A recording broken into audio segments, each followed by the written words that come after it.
structurally, when you've got some people in the office and some people not in the office, it creates real variation in people's experiences of work and in their ability to work together. And fundamentally, I think there's two big components that are kind of important because they both create power differences between people who are in the office and people who are not, right? And one is people's access to resources, and the other is visibility, right? If you're in the office, you probably have more visibility to your manager. Welcome to The Ripple Effect, the podcast that takes you on a journey through the minds of Wharton faculty. I'm your host, Dan Loney, and in each episode, we'll be diving deep into the inspiration behind the groundbreaking research that Wharton professors have conducted and exploring how their findings resonate with the world today. Well, great to be joined right now by Martine Haas, who is a management professor at the Wharton School and also director of the Lauder Institute for Management and International Studies. Martine, great to have you back with us. Thanks for a few moments today. Thanks. It's great to see you, Dan. So the topic of hybrid work is obviously one that I think for most of us going back 3 or 4 years really wasn't in our vernacular. But now here we are. The pandemic has, for the most part come and gone. What are your thoughts on kind of the state of hybrid work right now in the moment, but also maybe what your expectations are for hybrid work as we move forward? Well, it's a great question. I guess it's the million-dollar question that's on everybody's minds. The state of hybrid work right now, in some ways, looks surprisingly, I don't know, I want to use the word stable, but, it looks strong, I guess, in the sense of, even in the last 6 months, certainly the last year or so, it feels like a lot of organizations have kind of converged on hybrid work as, a sweet spot. I kind of think of it as it's not perfect, but it's kind of a good compromise between the tensions and the benefits that we see to workers who might want to be remote more of the time. Some might want to be in the office, but a lot do want to be remote, and to managers who might want to be remote, but a lot of times want their folks in the office. And so it feels like it's a compromise that both sides have kind of come to. Even the firms that were kind of strongly, we're going to let everyone be remote, they've kind of realized, wow, we're losing some stuff. Maybe we kind of need to do more things together. And on the other hand, the firms that have been, let's be completely in the office have realized that workers really like there's strong pressures to let people work hybrid at least some of the time. So it feels like we've settled into something of a routine in many companies where, which looks hybrid, right? Where people are in the office some days and not others. And it's likely, given that there are benefits on both sides and reasons to do both, that this will be the way it looks for at least the foreseeable future right now. So you mentioned managers, and I guess let's start there because managers in the scope of the operation of a company and the employees certainly have a lot to deal with. I guess, what is it that we need to know to better understand how managers are going to be able to deal with the component of hybrid work in terms of running their divisions, their operations?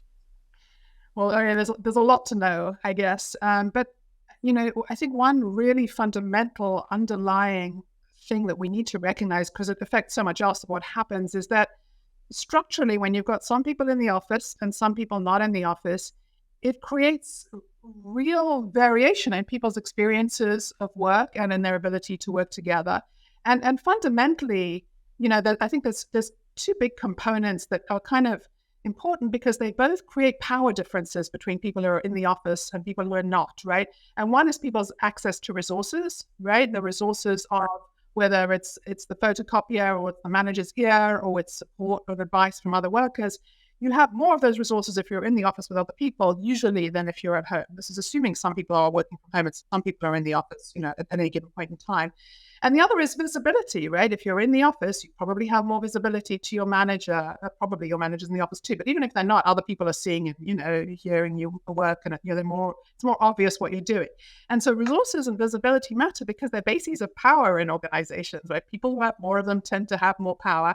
And that tends to mean that when you, are in the office more, you kind of have more access to some of the stuff and maybe more power than people who are in the office less, particularly people who are kind of never in the office. But people who are in the office less on a given day or in a given week. And so I think managers need to sort of start with that fundamental recognition that people are just in different structural positions. And as a result, all is not equal, right? It's an unequal playing field. And that means that we need to develop ways and competencies around managing that. It doesn't have to be a bad thing. And as you mentioned before, there's lots of advantages to it. But it needs to be actively managed, and people need to have recognition and assistance in building the competencies to manage that situation, whether they're the people who are working remotely or the people in the office, both of them, and the managers. So does technology, as part of kind of the overall mix here, does technology make it easier or harder for the manager to be able to do a lot of those things? And it may be, it may depend on manager to manager how they react to the use of Zoom and texting and all of these different components that we now use more often. Yeah, I think, of course, technology makes it easier. Oh, we wouldn't be doing it at all, right? And the reason why hybrid work is now so widespread, when it really didn't even, as you say, it wasn't even part of our vernacular for 4 or 5 years ago, is because of technology, without question, right? And the fact that Zoom, came along, and not only that it came along, but that we all shot up that learning curve to a level that everybody, even the least technologically adept managers, can basically manage Zoom calls now, right? And that has enabled this in a way that it just wouldn't have happened, not nearly so fast otherwise. We already had a lot of this technology and it wasn't happening so fast. So technology makes it all possible, but it doesn't make it all perfect. And I think there's a tendency to recognize, not to recognize that some of the imperfections are things that really need attention, right? And there's all sorts of stuff that happens when we rely on technology unthinkingly, that can be pretty dysfunctional, actually, for our ability to work together effectively, collaborate, get things done the best possible way. So when you're talking about the idea of hybrid work, there are a couple of different components I think that you have to bring up. One being this idea of flexible hybrid, and the other being kind of a fixed hybrid. If you can, take us through both of those and differentiate the one from the other. Yeah, I mean, I think it's a pretty simple distinction. The fixed hybrid just kind of means that idea that some people are always in the office and, there most of the time, if not all the time, whereas some people are always remote, right? And that's a pretty, extreme version of the situation, but we do see that a lot in many organizations. Whereas the flexible hybrid is when you're kind of the same person is in the office some days and out of the office other days of the week, right? And I think the distinction is important just to say that the flexible hybrid, I think, is less problematic, or you're able to work through more of the issues and see more of the issues that come up when you've got people coming in and out of the office. It creates a lot of its own, issues too. But at least you're not having people who are never there and people who are always there. Because when you have that situation, the fixed hybrid, some of these sort of tensions or divisions or potential gulfs in understanding and so on are much more extreme than when you've got people coming in and out. And I think the reality is that many organizations have seen that, and a lot of companies are using the flexible hybrid where people are coming in and out, during the week, in part because of those reasons. Does it bring into play a component of the playing field not being level for all individuals because of these dynamics being different from one another? Yeah, so the playing field is particularly unlevel when you are in this fixed hybrid system where some people never come in and other people are always in, because there you really, it's some people who have consistently more access to resources and visibility to high-level management than the people who are more remote, right? And so, I think there are these sort of issues about the lack of levelness in the playing field are really important to recognize in a hybrid system or in a remote work system where some people have more of this than others, right? Or more access to some of these spaces of power. But it's also the case, and important to recognize, that some people may be worse affected by the same sort of distance as others, right, than others. So if you have people who, so I've written a bit about women, right, in the workplace, who may have a natural disadvantage in some sense in a male-dominated workplace, for example, in terms of whether they speak up as much or listen to as much or are given the best assignments or are mentored as much, even when you're working all together in the office. Now, when you add that to what we call a remote work penalty, right, we know that some of these issues happen when you work remotely, right? You're less likely to have access to mentoring. It may be harder to network. It may be harder to get the best assignments. It may be harder to speak up. And if you couple those two things together, there might be particular people, I just gave women as one example, but they're not the only example, who are particularly disadvantaged structurally unless we take, unless we're really aware of this and work hard to kind of offset these disadvantages. And I want to say it doesn't mean that it's a bad idea for women to work remotely or anybody else, right? I think there's really great reasons why women at a particular career stage, men at a particular life stage might choose to work remotely. But you should recognize, they need to recognize, and the managers need to recognize that can come with what we call a double disadvantage of sort of being a little bit disadvantaged anyway, and then you've got the remote work penalty on top of it. And let me just add again, not just women, right? So it can be underrepresented minorities. It can be junior folks who, don't really know their way around the organization very well, are relatively new. It might be non-native language speakers who don't feel that comfortable even face-to-face, never mind when they're working remotely as well, right, in an organizational setting. So for all sorts of people, it's important to recognize that, remote work has trade-offs, can have some real benefits, again, but it can also be disadvantageous in a way that we may or may not recognize, but we need to recognize if we're not kind of systematically disadvantage those people. So there are specific elements, specific challenges, I should say, of hybrid work, remote work, because of the way that it is set up. Yeah, I think there are, you've got this kind of the fundamental kind of lack of levelness in the playing field, and that plays itself out in a lot of different ways, right? So I've been using this framework a lot with some of the executives I teach, called the 5 C's, or the five that are sort of, there are others too, but these capture some of the most important, I think, challenges that we see kind of emerging as a result of this lack of levelness of the playing field, right? And so the 5 C's are around, some of these are very familiar to us at this point: communication, coordination, connection, creativity, and culture, right? And so each of those are, have special challenges as a result of when you work in a hybrid system. Of course, they all have their challenges, even when you're not hybrid, right? But the fact that you have some people in the workplace, in the office, and some people not, can create particular challenges around each of those 5 C's. But it seems like culture is the one that is drawing a lot of attention these days, in thinking about kind of the structure of what a company or what a manager wants around the office place. Fair to say? Yeah, I think that's a really interesting observation, and it's something that I noticed. Almost 2 years ago, I was at a senior retreat for top CEOs, top executives, and I was facilitating a panel discussion which really had nothing to do with remote work at all. It was literally 2 years ago, and I was absolutely taken aback by how every single CEO on this panel, there were 3 or 4 of them, independently and sort of building on each other, raised culture as the issue that it was really top of mind. And I think from a senior leader perspective, senior leaders do and should think a lot about culture. And there's no question that hybrid work creates massive challenges for culture, right? If you just think about sort of traditional 3 aspects of how culture is maintained: attraction, selection, and retention, right? So culture is really important for attracting people. But in order to be distinctive, you have to have something distinctive about you. And if you're sort of, if you don't have a strong culture or a strong identity, then what makes your investment bank any different from any other investment bank that folks may want to join, right? So that's the attraction piece, and then who do you select, and who chooses to who is really motivated to be there and wants to stay there over time, right? For junior people, culture is really important in helping to understand how things are done around here, sort of making sure the behaviors are sort of appropriate and are as productive as they can possibly be and are ethical, for example. But even for senior people who've been there a long time, right? Culture is really important for motivating people and keeping them excited or interested in coming to work. And the less you have that, the less kind of pool there is of the organization, which is where you start getting problems with retention and people just, being happy to job hop because they don't see anything special about your organization.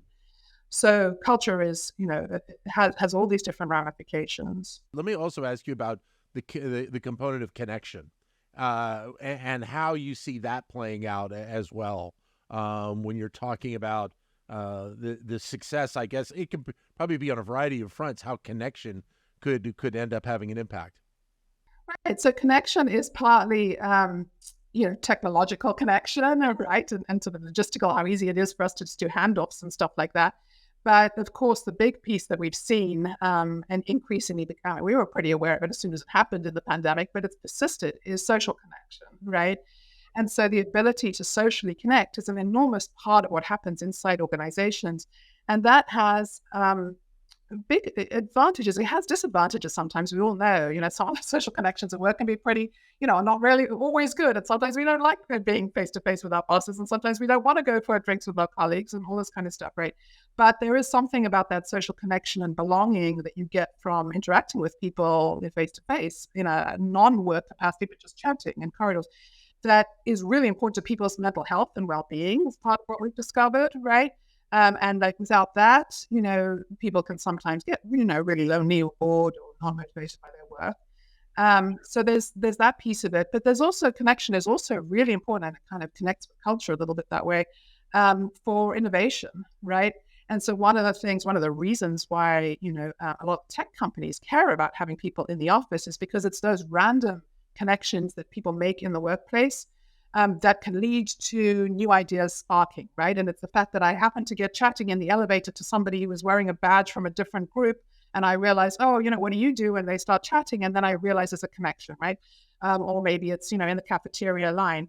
And when everything is scheduled and we have to do everything via Zoom, we nearly always are doing it with the fixed set of people, right? Our opportunity to connect with people we don't already know in the organization is much lower in a Zoom or fully remote world than it is in a face-to-face world. And so those connections that spark new ideas and innovations are really much harder to make.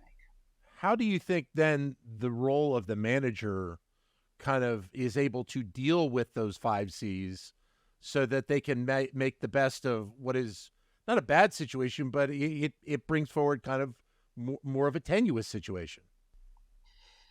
Yeah, I think that one of the things that we're at a point where what managers really need to be doing is continuing, if they, hopefully they were already, to think actively about what is going on in their hybrid workplace and whether it's as good as it can be. Because I think the risk of being where we are in this sort of learning curve on hybrid work is that we've kind of settled into something, many organizations at this point, that pretty much works, and isn't terrible and is probably pretty good.